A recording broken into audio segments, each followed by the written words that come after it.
सासु मोरी चली भेली काशी मंदिरा बीच कहथिन रे ललना रे जाऊँ घर बाबा दिहतति पुत्र सोहर हम गवितहूँ रे ललना रे जाओ घर बाबा दिहतति पुत्र सोहर हम गवितहूँ रे मंगल दिन बाबा जगलनि पुत्र फल देलनि रे ललना रे दाए देलनि धन के श्रृंगार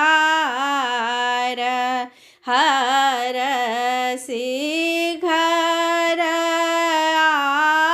आओल रे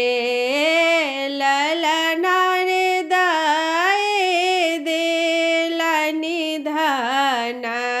के श्रृंगार हरसि घर आओल रे छवे बीतल छठिहार भवन बीच सोहर रे ललना रे हरसि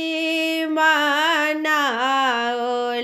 देव पितर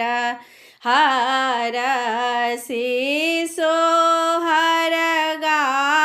गाओल रे ललना रे हरसि मनाओल देव पितर हरसि सोहर गाओल रे सासु मोरी चली भेली काशी मंदिर बीच कहथिन रे ललना रे जाऊँ घर दीतऊँ बाबा पुत्र सोहर हम गवितहूँ रे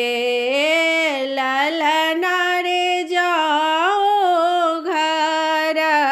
बाबा दितऊँ पुत्र